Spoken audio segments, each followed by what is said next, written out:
Assalamualaikum warahmatullahi wabarakatuh. Selamat malam dan salam sejahtera untuk kita semua. Kami akan tambahkan slide pembuat. Kita hari ini akan mengadakan IG Live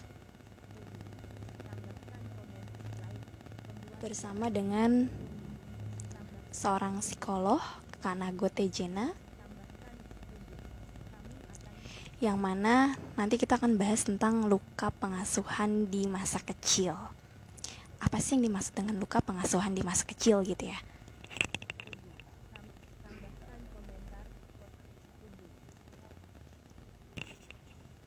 Sembari kita menunggu narasumbernya,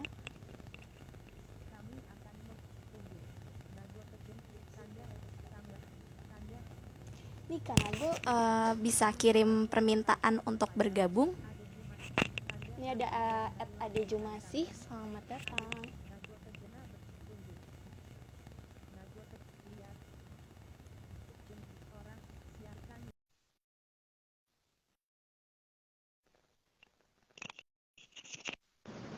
Mudah-mudahan di sini sinyalnya aman. Halo, Halo, selamat malam Kak Nago. malam Rachel. Suara aku udah oke ya? Apa kabar? Kedengeran Kak, jelas. Oke, sudah. Oke, baik. Sorry. Sebelumnya gimana nih Kak kabarnya? Mudah-mudahan selalu sehat ya. Oh iya, banyak juga teman-temanku karena Kanago kan sering ngadain apa namanya pelatihan juga ya, terus Hmm. kemudian punya program juga di YouTube, kemudian di Instagram juga banyak gitu ya. Itu Aha. teman-temanku ada juga sebagian yang followers kakak dan banyak yang apa ya mungkin tertarik gitu ya, banyak yang ngefans lah istilahnya sama kakak ibaratnya. Iya karena kan kita di lingkup bimbingan konseling, karena Hmm. saya di jurusan bimbingan dan konseling, jadi teman-teman saya tuh Ah, ngerasa satu frekuensi gitu sama kakak gitu, jadi kayak salam ya sama Kanago gitu. oke. Oh, aku baru tahu Rachel di jurusan bimbingan konseling ya. Iya, Di aku mana? semester 3. Hmm. Saat ini saya kuliah di Bekasi. Oh, oke. Kampusnya kampus apa? Di perguruan tinggi di Bekasi itu Universitas Islam, swasta sih Kak. Oke, ya. Oh, banyak juga ya, berarti jurusan bimbingan konseling ya. Oke. Iya betul. Saat ini emang udah mau semester 4. Ini masuk semester 4 sekarang. Oh, gimana? Kuliahnya sulit nggak? Alhamdulillah sih. Namanya aku ngerasa satu jalur ya, satu frekuensi, satu minat Hmm. gitu ya. Jadi eh, apa ngerasa lebih mudah aja sih ngejalanin karena memang sesuai sama Hmm. pemikiran atau sama minat. Oke. Nah, iya Kak. Jadi kita ini nanti mau bahas tentang luka pengasuhan ya. Karena kan kenapa saya pilih bahas ini? Karena Hmm. pertama memang saya sering sudah fokus ke dalam dunia psikologi itu. Sebetulnya awalnya pengen banget masuk psikolog itu dari SMP gitu. Makanya Hmm.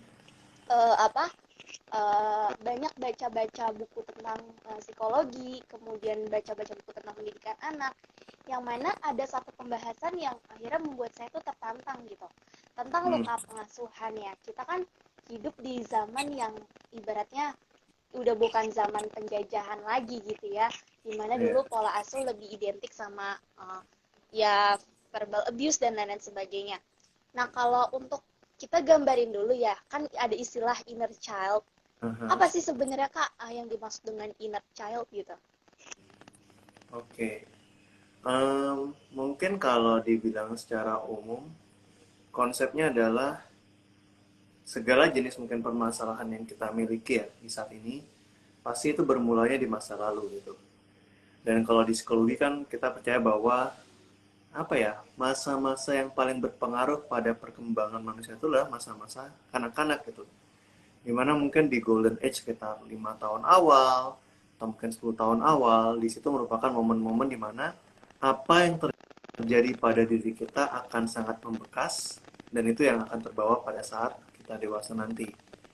Nah, inner child Oke. ini sebenarnya sebuah istilah psikologi yang cukup populer ya akhir-akhir ini terutama Iya, ya. iya, betul. Ya, yang sebenarnya tapi kalau orang cerita inner child tuh rada beda-beda ya. Ada yang bilang tentang kayak gini, ada yang bilang tentang kayak itu. Iya, Tapi menurutku sih, iya, Fer. iya. Kamu juga nyadarin kayak gitu nggak sih? Kayak Iya, beda-beda betul. maknanya.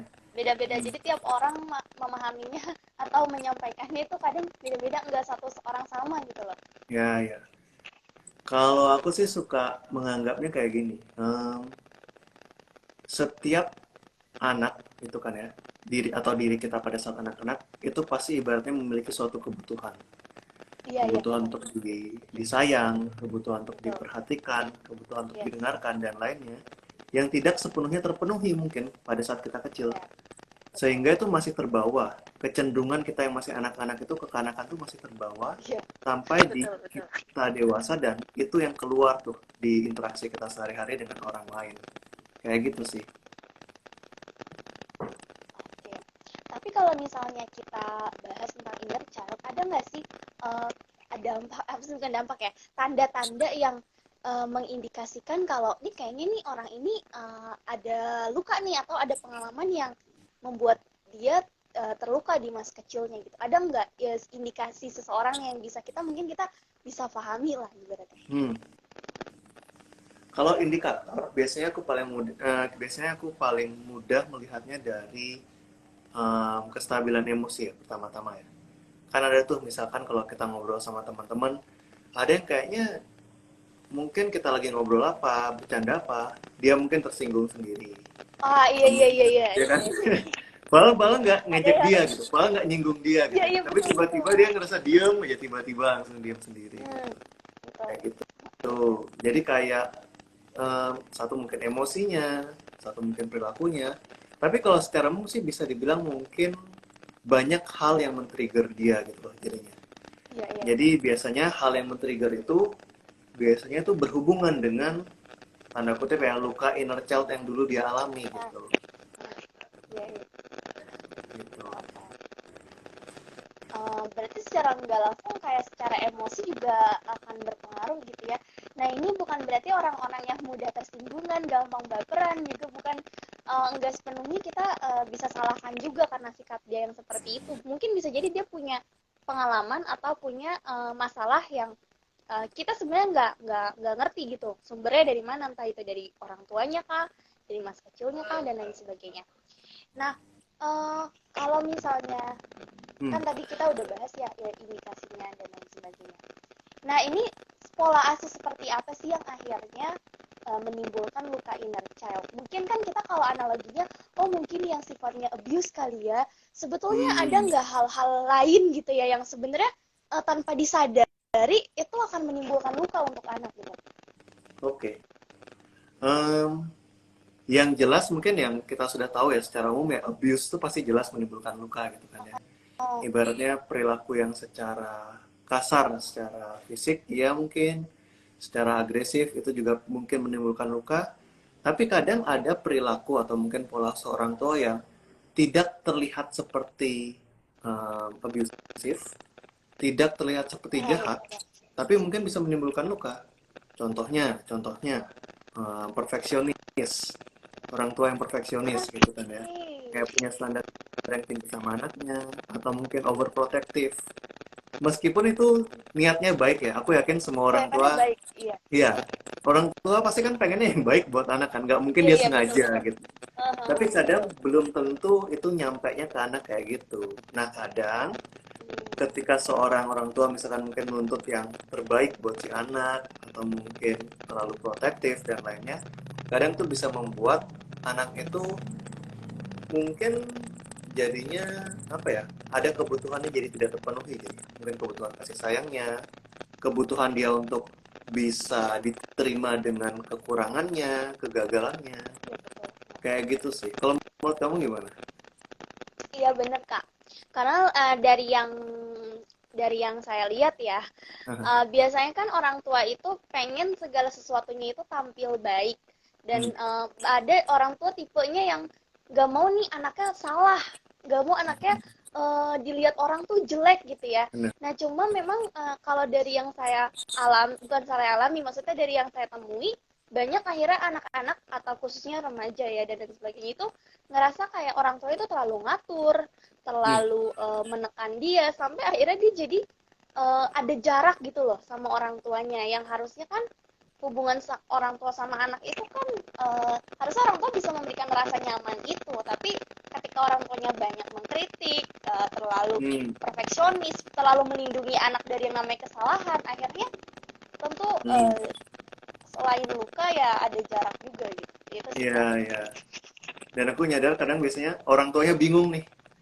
Aku salah apa ya gitu kan, Iya, iya, orang tuanya dari dulu bener-bener apa ya ibaratnya teliti, rapi, mencoba yang terbaik, iya baca buku betul. parenting kayak ngikutin webinar pola asuh kayak, tapi tetap aja ada yang miss Salah. gitu kayak ibaratnya Iya. gitu.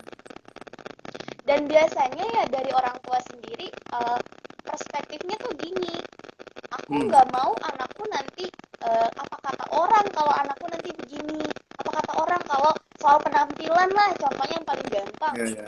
Apa kata orang nanti dandanan kamu tuh terlalu kayak gini, padahal mungkin menurut anaknya dan menurut orang lain juga yang melihat biasa gitu loh, gitu sih sebenarnya. Iya, ya, kayak em, dunia mungkin tidak sekejam itu buat anaknya ini ya gitu ya. Atau Iya, mungkin ibaratnya bukan hanya sedikit salah dia langsung bakal ditodong oleh dunia, tiba-tiba karena sekali salah dia nggak bisa melakukan apa yang dia mau lakukan lagi. Ada nggak iya, kayak iya, gitu? Makanya kayak betul betul. orang tua penting juga memberikan anak-anak tuh sedikit ruang ya untuk gagal gitu Iya, ya. iya, Mencoba, gagal, salah nggak masalah gitu. betul.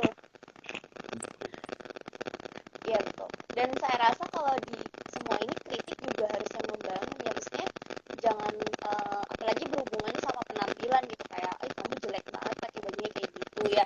Bisa kan diganti gitu kata-katanya. Bener, bener, bener, bener.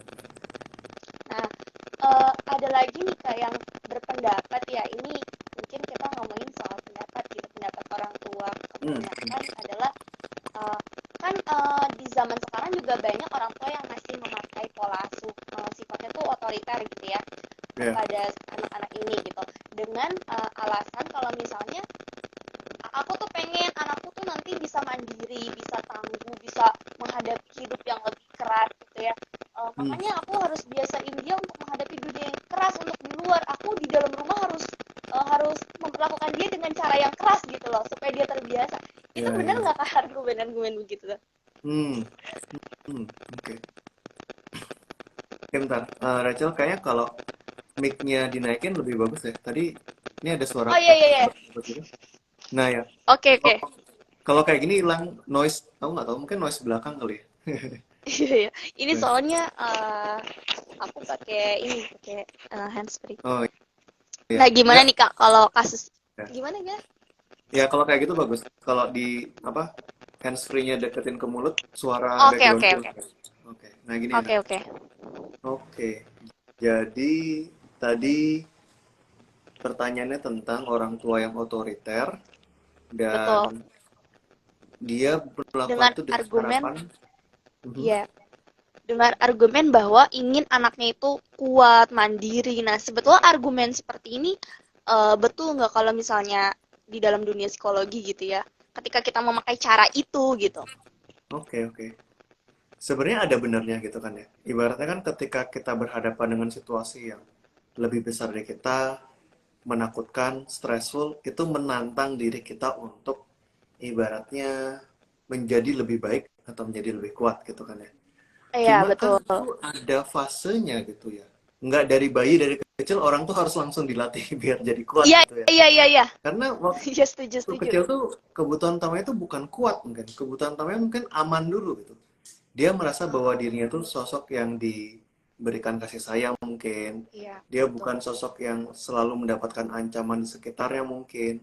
Jadi kadang kita perlu melihat ya di fase mana kita perlu beri tantangan ekstra ini gitu ya.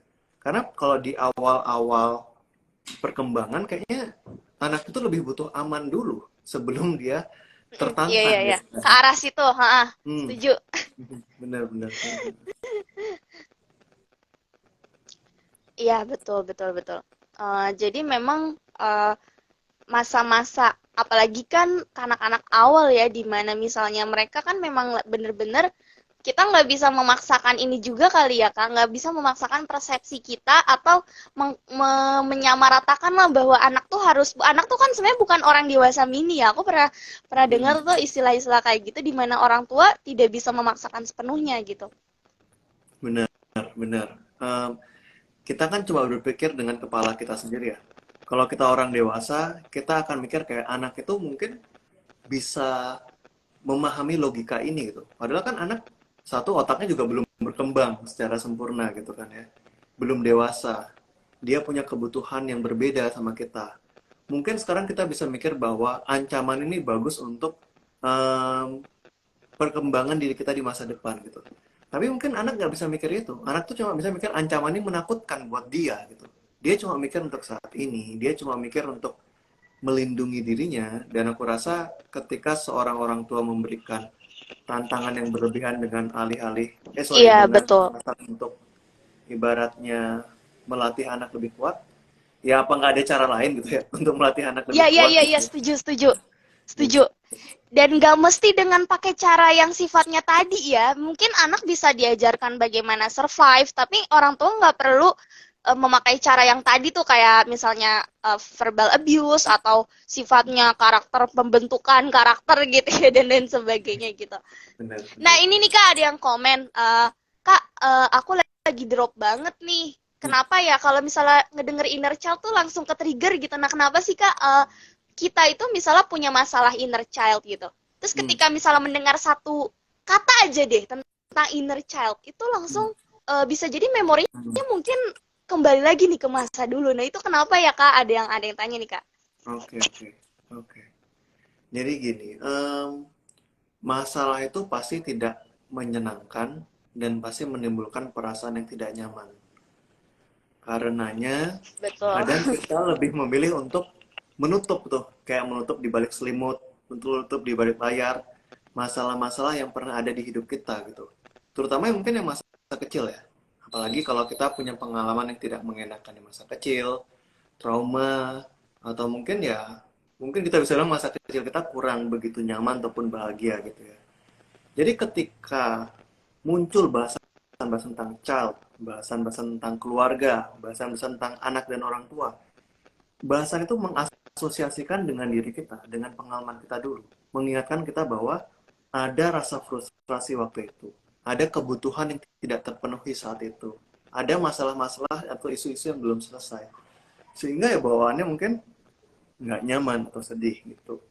Nah sebenarnya perasaan-perasaan tidak nyaman itu perlu dikeluarkan gitu. Ya, Cuma iya betul, betul. cuma memang mungkin em, akan lebih nyaman kalau dikeluarkan di tempat yang tepat. Ya makanya mungkin kayak di sesi Iya, iya. konseling kayak gitu ya Iya, misalnya. betul.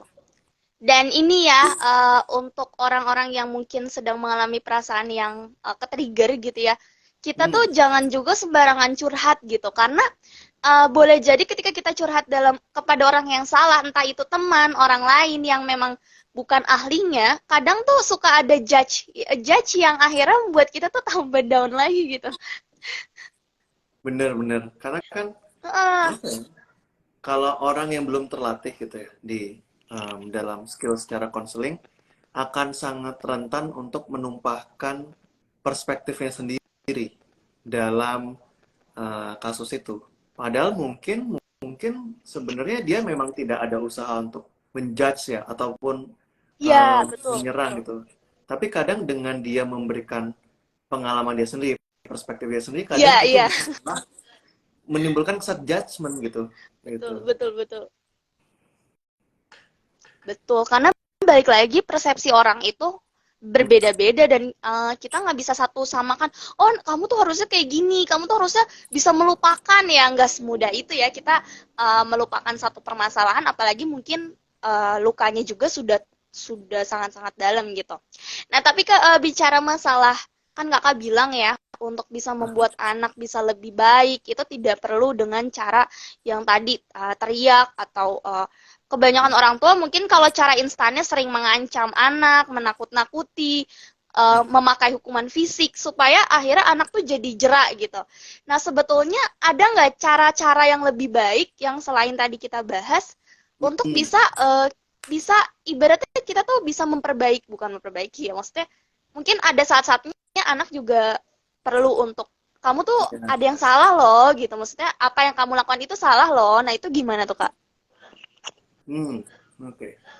Ini mungkin tergantung ya anaknya umur umur berapa ya dan seterusnya gitu ya. Oke, oke, oke. Karena Disesuaikan sama usia ya berarti. ya ya, karena mungkin aku biasanya handle klien yang ibaratnya remaja ke dewasa, jadi mungkin aku akan berbicara dengan perspektif mungkin paling nggak anaknya sudah bisa diajak mikir gitu ya, Nah, ibaratnya gitu. cocok, cocok. Nah, gitu. Em, Kadang anak itu sebelum dimarahin dia sudah tahu dirinya salah gitu, ya kan? Oke, oke. Oke. Jadi simpelnya aja deh, misalkan lagi bersih-bersih, terus dia ngejatuhin vas bunga gitu. Siapa sih nggak tahu itu salah gitu ya? Anak kecil Betul, pun tahu betul. itu salah gitu kan ya. Iya, betul. Jadi daripada kita memberikan dia judgement sama dirinya dia, mending kita membantu dia untuk mengeksplor judgement yang dia sudah berikan ke diri dia sendiri itu. Jadi kita tanya kenapa gitu. Misalkan dia bilang, ini fase jatuh gitu. Menurutmu kenapa jatuh? Karena kurang hati-hati, karena ini, gini. Terus kita tanyain lain kali mestinya gimana. Dia akan bilang A, B, C, D, E. Dan aku yakin Betul. itu nggak memerlukan orang dewasa yang pintar untuk tahu itu gitu nggak sih? Iya, iya. Iya, iya. Betul, Anak-anak setuju, sudah setuju. tahu akan hal itu. Itu juga berpengaruh sama, berhubungan juga tentang bagaimana menjadi kuat gitu kan ya. Nah, Kalau nah, kita harus menekan anak, kalau kita harus memarahi anak, kalau kita harus tanda kutip menyiksa anak supaya dia menjadi kuat dan bertahan, itu artinya dia bertahan tuh bukan karena dia ingin, tapi karena hmm, dia ingin menghindar dari omongan kita. Karena dia takut dengan judgement kita, dia takut dengan betul, hukuman dari kita. betul, betul, Itu mungkin betul. efektif dalam jangka pendek, tapi nggak akan bertahan di jangka lama gitu loh. Iya, Karena iya. karena karena akan ada momennya anak itu terpisah dengan orang tua. Betul, Entah itu pergi kuliah mungkin, bekerja, atau betul, orang tuanya betul. meninggal gitu ibaratnya. Akan Nah, ada momennya kayak gitu. betul. Ada kayak gitu ya, buat apa dia harus berusaha? Sudah nggak ada orang tuanya lagi di sekitar dia. Iya, iya, iya. Buat apa dia harus takut gitu kan ya. Iya, Jadi betul. akan lebih baik kalau kita bisa menggali motivasi dia untuk menjadi lebih pintar, lebih kuat, Iya, lebih strong tuh sesuai iya, dengan apa yang dia mau, apa yang dia mau iya, tantang diri dia iya, gitu. iya, iya, betul. Dan ini kita mungkin jangan juga merasa puas ketika, oh anak saya takut nih. Mungkin bisa jadi karena takut ya, ibaratnya kayak lalu lintas deh.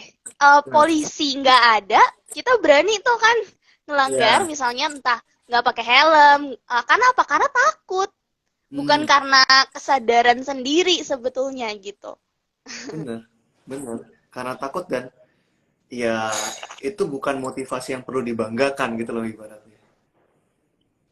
Beda antara orang yang em, ibaratnya taat lalu lintas karena dia ngerasa itu suatu hal yang bagus Iya, untuk mencegah betul. bahaya dan lainnya, Betul. dibandingin dia taat lalu lintas hanya karena takut ada polisi di depan sana gitu Nah, loh. itu dia. Gitu. Iya, beda, beda, beda, beda. Jadi sebenarnya yang patut untuk dibanggakan adalah ketika anak bisa mentaati atau bisa eh, apa ya? Misalnya kalau kita punya rules, dia bisa patuh, tapi karena kesadaran sendiri, bukan karena takut gitu ya dengan orang tua. Karena Iya, bisa iya. jadi suatu saat orang tua akan pergi gitu ya kak ya, tidak akan selamanya menemani anak. Bener. Jadi ibaratnya kayak misalkan nih yang simple deh, anak bersih-bersih kamar gitu. Kita bersih-bersih kamar. Apakah kita bersih-bersih kamar tuh karena kita takut dimarahi oleh orang tua atau Iya, karena kita paham bahwa bersih itu bagus loh buat diri kita loh, buat kesehatan, buat kenyamanan. Ketika value bersih itu menjadi suatu hal yang baik buat kita dan kita melakukannya karena value bersih itu menjadi suatu motivasi yang lebih bagus dibandingin karena takut mama datang, takut papa datang ngemarahin betul, gitu. betul, betul. Iya, betul sekali gitu. Nah, lalu ketika kita bicara soal hal ini ya, dampaknya apa sih kalau misalnya dari pola asuh yang tadi gitu ya Hmm, kepada anak gitu ya. Mungkin kita juga perlu tahu apa yang nanti akan berpengaruh jika kita menggunakan pola asuh yang entah itu abusive atau apa namanya pola asuh yang kurang responsif lah terhadap anak gitu. Selain tadi yang menimbulkan luka, tapi pasti ada dong pengaruh-pengaruh lain yang ya, mungkin ya. nanti akan dibawa sampai dewasa. Kalau aku paling menyorotnya mungkin ibaratnya kayak kita menjadi tidak terlalu memiliki banyak pilihan di hidup kita ke depannya gitu. Contoh nih, contoh em, seorang wanita berkarir dan karirnya bagus gitu ibaratnya. Dan kemudian ditawarkan untuk dipromosikan oleh atasannya, tapi dimutasi ke luar negeri misalkan gitu. Nah, Nah, ketika dia memiliki isu gitu ya di masa kecilnya dan lainnya, mungkin akan muncul kata-kata dalam dirinya kayak, kalau aku pergi jauh-jauh dari rumah, aku nih anak yang durhaka. Kalau aku pergi tanpa mikirin oke, ibu di rumah, aku merupakan anak yang tidak baik. Jadi oke, secara tidak langsung luka dia di masa lalu itu menutup beberapa alternatif pilihan yang sebenarnya dia miliki untuk hidup dia di iya, masa depan. iya betul, Hmm, hmm, hmm. betul. Kayak padahal kalau dia bisa selesai dengan luka itu, dia bisa punya banyak pilihan. Iya, Mungkin iya, dia mau jadi iya, individu yang lebih berprestasi di luar negeri misalkan, iya, atau dia pergi untuk ibaratnya bakti sosial di pedesaan misalkan. Ada hal-hal yang sebenarnya kita nggak tahu kalau kita tuh mau sebenarnya.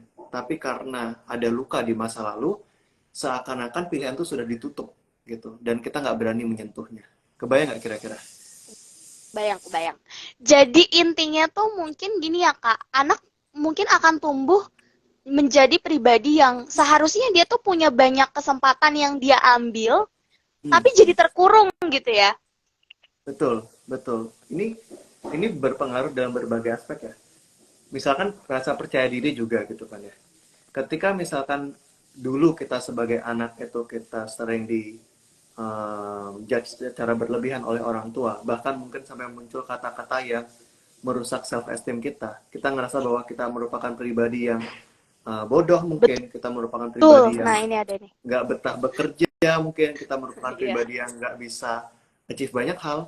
Nanti di suatu saat di hidup kita, bahkan pun ya ketika kita sudah jauh dari orang tua,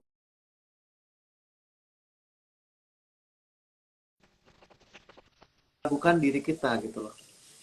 Kayak misalkan nih, kamu dikasih kesempatan oleh atasan kamu atau dosen kamu.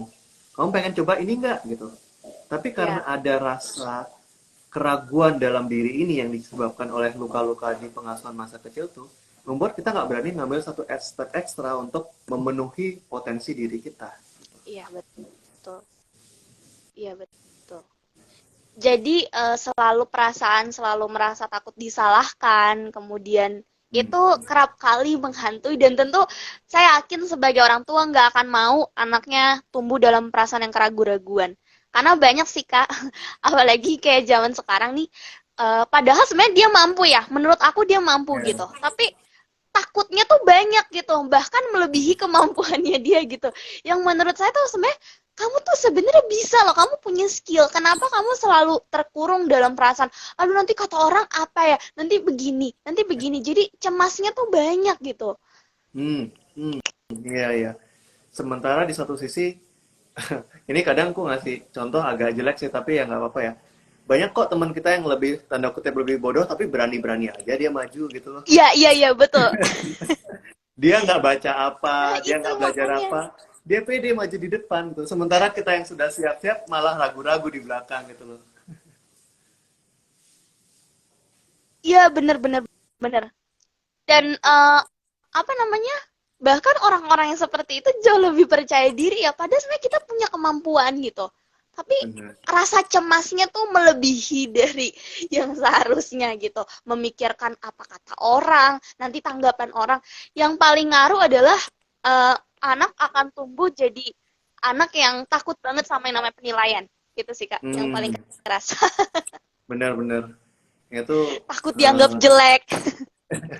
itu apa ya? Problem yang aku yakin kita sebagai orang dewasa pun banyak yang mengalaminya juga nggak sih? Takut Iya, penilaian, iya betul. takut judgement. yang mungkin bermula dari, ya kalau kita ngomongin masa lalu mungkin bermula dari orang tua yang meragukan diri kita, Iya, sehingga betul. sehingga kita nggak punya kepercayaan untuk bertentangan sama penilaian orang lain gitu loh. Iya, iya betul. Hmm. Ya, padahal sebenarnya orang mau berpendapat apa aja juga bebas ya. Karena kan ya, itu hak dia. Ibaratnya dia mau kasih penilaian apa aja ke kita juga sebenarnya bebas gitu. Iya. Nah, yang penasaran nih, Kak. Saya Hmm. lihat kalau saya jumpai dari beberapa orang tua, kok kayaknya turun-temurun ya. Misalnya gini nih, Hmm. dari kecilnya orang tua ini suka banget yang namanya dipukul, dibentak kalau kalau lagi nggak mengerti, nggak mau nurut gitu ya. Tapi akhirnya kok jadi terwariskan gitu loh. Akhirnya orang tua itu melakukan hal yang sama lagi ke anak. Padahal mungkin kalau kita lihat ya siapa sih yang suka gitu ya. Kok kenapa Hmm. itu bisa bisa menjadi faktor yang mewarisi gitu Kak. Padahal Ya, sebenarnya kan kita juga nggak suka gitu kan. benar, benar, benar. Nah, hal yang sering aku juga ingatkan ya ketika kita berbicara tentang topik ini gitu kan ya. Segala sesuatu itu memang pasti bermulanya ke pola asuh kita masa kecil, orang tua dan lainnya. Cuma Iya, bukan betul. berarti kita harus langsung menyalahkan mereka seorang gitu. Karena juga mereka sama, mereka dapatnya dari orang tuanya lagi gitu. Ya mengadopsi. Iya, apakah ini salah kakek atau nenek? Ya jangan gitu juga, itu dari dulu dan seterusnya. Aku rasa hal seperti ini memang terwariskan, tapi yang harus kita ingatkan adalah bagaimana kita mengurangi intensitasnya di setiap generasi gitulah ibaratnya.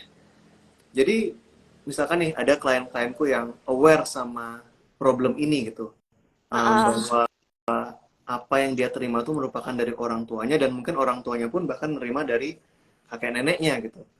Dan dia kayak pengen, oke, aku pengen bagaimana supaya aku bisa tidak mewariskan ini ke anak-anakku kelak gitu dia bilang. Iya, iya. Aku rasa itu motivasinya bagus sih, itu luar biasa. Iya. Iya, Cuma iya. kita harus paham bahwa kita sudah sadarnya sudah satu step yang bagus sebenarnya gitu loh. Iya, betul.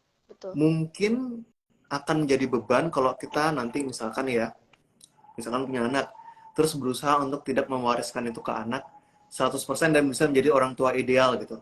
Itu aku rasa rada impossible gitu ya, karena Iya bagaimanapun juga kita sih. pasti ada kekurangan gitu ya. Betul. Jadi jadi ada awareness-nya sedikit, ada usahanya supaya tidak seperti mungkin mereka yang tanpa awareness sama sekali, aku rasa itu sudah satu step yang bagus sih gitu. Iya, iya.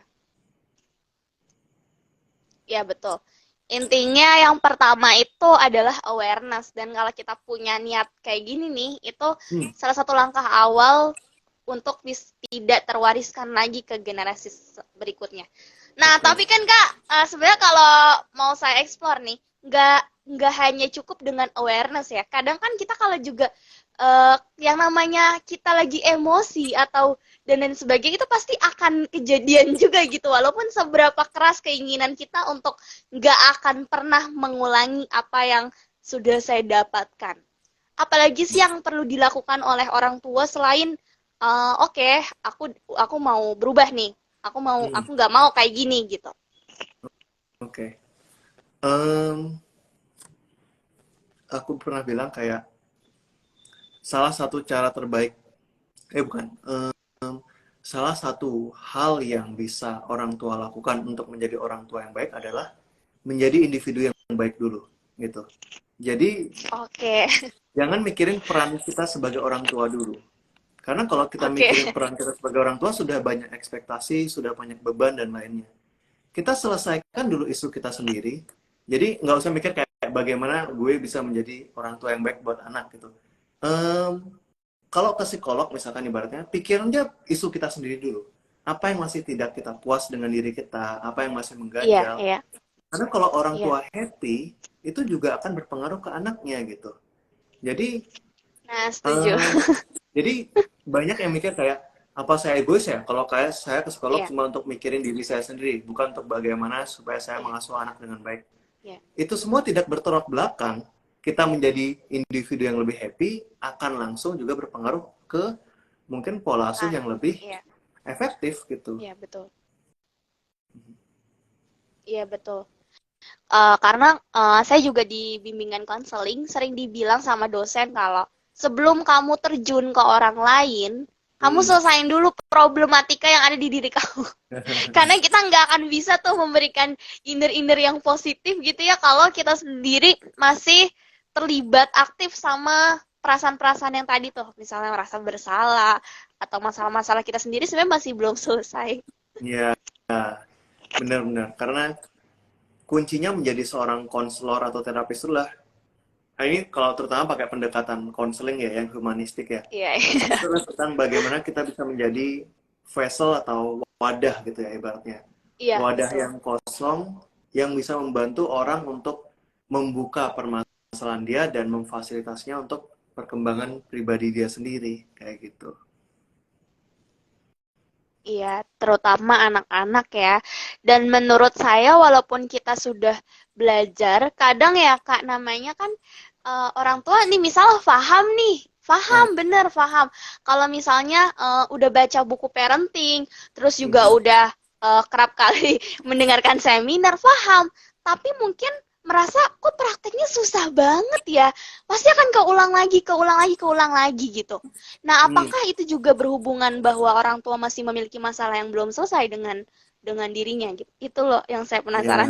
ya, ya. Satu sisi mungkin betul ya, dia mungkin punya masalah. Ibaratnya kayak, kalau mungkin dia mencoba untuk menyelesaikan masalah dia pribadi, mungkin itu akan membantu untuk kelihatan progresnya ketika dia mencoba untuk melakukan itu ke anaknya. Iya, Satu iya. sisi itu, tapi kalau memang sebenarnya masalahnya sudah selesai, dan dia sudah mencoba, terus dia bilang gagal lagi, mungkin pertanyaanku selanjutnya, apakah benar gagalnya itu sama gitu lah. Karena kadang Oke, orang orang tua tuh bilang, aduh gagal lagi, padahal oke. kalau diperhatikan gagalnya beda gitu. Iya. Dulu misalkan marah itu kayak marah langsung Mm, bocor mm. gitu kan. Yang kedua mungkin um, marah bocor terus ada menyesal. Yang ketiga mungkin pengen marah atau enggak akhirnya marah. Iya, Jadi kayak ada iya. sedikit kesadaran gitu, dan aku rasa itu bukan satu hal yang Perubahan. sama sih. Iya. Betul, betul. Iya, betul-betul. Ini pasti beda nih dari yang kita sebelum belajar sama setelah belajar gitu ya. Tentu akan ada perbedaan mungkin yang awalnya kita refleks gitu ya, tapi mungkin nanti seiring bertambahnya waktu pasti dia ada perbedaan dari yang sebelumnya. Nah, tapi Kak, sebentar deh, aku mau flashback dulu ke omongan Kakak ketika kita marah ya, Hmm, marah kepada anak. Kita menyinggung dulu soal kata marah dulu deh. hmm. Sebetulnya orang tua tuh yang pertanyaan menjebak nih. Apa saya nggak boleh marah sama anak gitu ya? Sedangkan mungkin menurut kita anak ini melakukan kesalahan gitu. Ini pertanyaan jebakan sih sebetulnya. Sebenarnya gimana tuh Kak konteksnya? Hmm, ada bingung juga ya sebenarnya. Karena satu sisi gini, anak itu juga perlu paham bahwa orang tuanya bisa marah gitu ya. Bukan artinya maksudnya supaya anak itu dimarahin, bukan. Tapi anak itu juga harus paham bahwa orang tua itu pun bisa eh, kadang orang tua itu tidak selalu sempurna. Jadi anak tuh boleh paham bahwa orang tuanya itu nggak selalu sempurna. Orang tuanya kadang baik, kadang juga bisa lepas kendali, kadang bisa happy, kadang bisa nangis. Aku rasa penting buat Iya, anak untuk menyaksikan berbagai aspek diri kita, supaya anak itu paham bahwa kita ini juga sepenuhnya manusia gitu. iya, iya betul. Cuma ya, marahnya seperti apa itu yang mungkin juga perlu diperhatikan gitu. Oke, Ya bagaimanapun oke. juga kalau marahnya sudah abusive secara verbal atau fisik, aku rasa itu Iya, suatu iya, hal yang big no lah ya iya, ibaratnya iya, ya. Nggak mungkin iya, itu iya, suatu hal yang diperbolehkan. Tapi marah itu bisa juga secara baik atau secara sehat. iya, iya, Artinya marah itu kan merupakan kuncinya adalah tentang bagaimana kita mengungkapkan ketidaksukaan ataupun iya, ketidaksetujuan. iya, Jadi asal marah itu nyampe dengan maknanya atau dengan maksudnya ke anak, aku rasa nggak masalah gitu. iya, Jadi marah, ya mungkin mungkin kadang-kadang marah keceplosan sedikit, asal nggak sampai abusive menyerang gitu ya, ataupun iya, menyakiti anak, asal itu diikuti dengan penjelasan bahwa kenapa itu terjadi, apa yang membuat iya, saya tidak nyaman dengan perilaku si anak dan seterusnya, Ya, aku rasa itu suatu hal yang mungkin memang tidak nyaman, tapi itu repairable. Ibaratnya hubungan tuh kan nggak selalu harmonis ya. Kadang ada betul, goyangnya, berbaikan lagi, betul, goyangnya, berbaikan lagi. betul. Aku rasa bisa sih. Gitu. Nah, iya, iya, iya. Jadi sebetulnya yang perlu diperhatikan adalah marah mungkin ya manusiawi ya, karena kan emosi bagian. Tapi yang perlu diperhatikan mungkin cara penyampaiannya ya, tidak dengan suara yang terlalu tinggi mungkin sampai kedengeran ke orang-orang luar, karena biasanya sumber masalahnya adalah kalau kita marah di depan orang. Itu mungkin ya, Hmm, yang akhirnya menjadi anak tuh jadi merasa, ya siapa sih yang mau gitu. Ibaratnya ya, seperti itu. benar-benar. Dan aku rasa ini juga nyambung sama obrolan tadi tentang orang tua menyelesaikan isunya sendiri gitu.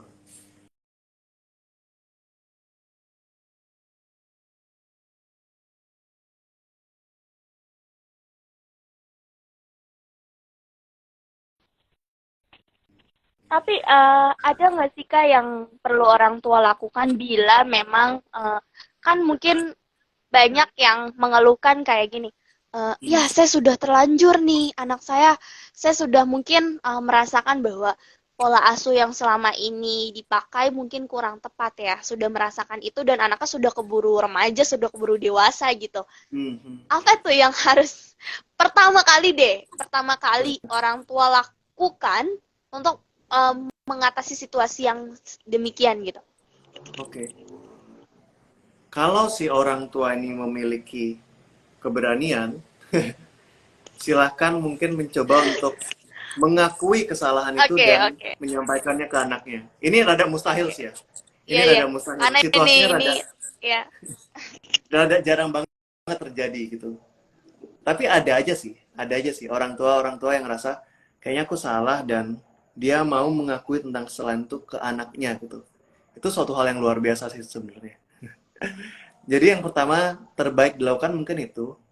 Yang kedua, akan ada kemungkinan di mana anak itu juga menyadari itu dan mungkin suatu saat akan mengkonfrontasi kita akan hal itu. Iya, Ketika betul. itu terjadi, itu artinya si anaknya sedang berusaha untuk lepas dari isu yang mengganggu diri dia pada saat kecil. Dan Oke. ketika dia sedang menunjukkan usaha itu, aku rasa kita harusnya mencoba sebaik mungkin untuk menerima dan gak langsung defensif. Kayak gitu. Iya, iya. Ini pertama mungkin perkataan maaf ya, ibaratnya. Ini Hmm. momen yang sebenarnya nggak akan menjatuhkan harga diri orang tua juga kok gitu ya. Jadi Ya, jangan pernah takut kalau, aduh nanti harga diri saya di depan anak gimana gitu ya. benar-benar. Aku beberapa kali menemui situasi di mana kayaknya setelah si anak ini punya heart to heart conversation sama orang tuanya gitu ya, terutama tuh dengan situasi yang membuat si anak ini mungkin terganggu gitu ya secara psikologis, ketika ada insight mungkin antara ada maaf atau ada closure di sana, itu Iya, benar-benar iya, membantu bagaimana anak ini memandang hidup dia ke depannya gitu loh.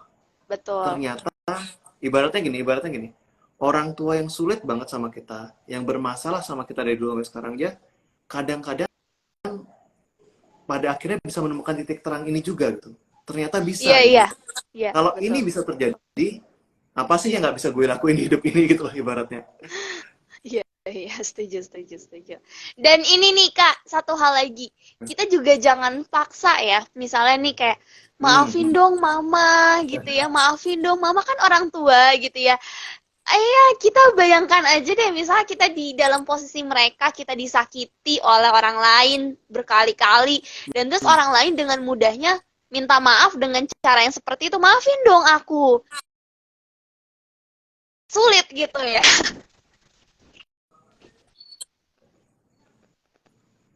Tadi keputus sampai, maafin dong aku. Kayaknya keputus sampai sana deh.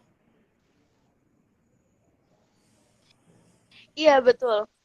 Jadi minta maaf cuma mungkin melalui proses yang perlahan gitu kali ya Kak ya. Hmm. Nggak langsung buru-buru kita memaksakan anak untuk memaafkan dengan dalih kamu anak, saya orang tua gitu. Nah, itu juga tidak demikian. Iya, iya. Kalau masih maksa kayak itu cuma ngomongnya doang maaf, bukan mindsetnya maaf Ah, gitu ya. iya, iya. Iya, iya. Karena forgiveness dalam hubungan itu kan bukan cuma tentang kita akhirnya bilang minta maaf ya. Tapi apakah si pihak lawan tuh mau menerimanya atau enggak gitu. Nah, betul. Oke. Nah, jadi sebetulnya gini ya Kak, ada satu kondisi di mana saya pernah dapat cerita juga dari adalah salah satu orang yang bilang tuh gini, gimana kalau misalnya ini kasus deh kasus ya, kasusnya ibunya ini mungkin kan di dalam rumah juga ada suami istri gitu ya berdua gitu.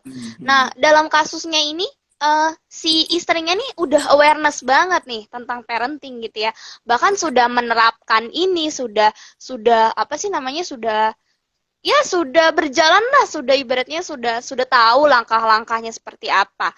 Tapi kan yang jadi masalah di dalam rumah juga pasangan nggak selalu bisa ya, apalagi mungkin masih terjebak dengan pengadopsian dia dengan pola asuh yang dulu gitu, persepsinya masih terjebak di sana. Terus Hmm. ini tantangan juga sih Kak kalau menurut saya. Gimana tuh langkah-langkahnya sebagai Hmm. istri gitu ya atau sebagai ibu gitu? Oke, oke. Ini maksudnya gimana? Maksudnya ketika berbeda sama si suami atau kayak gimana? Ya, jadi misalnya kita misal seorang istri nih. Nah, istrinya itu sudah memahami nih, sudah Hmm. Hmm. benar-benar menjalankan parenting yang semestinya gitu. Tapi Hmm. suaminya ini mungkin masih terikat sama pola asuh yang dulu, di mana mungkin sama ibunya nggak pernah mendapatkan abuse, tapi sama ayahnya sering mendapatkan abuse gitu ya, misalnya Hmm. verbal atau fisik. Terus cara mengajak pasangan deh untuk bisa ayo yuk sama-sama gitu untuk merubah semua ini gitu. Itu Hmm. bagaimana tuh Kak? Oke.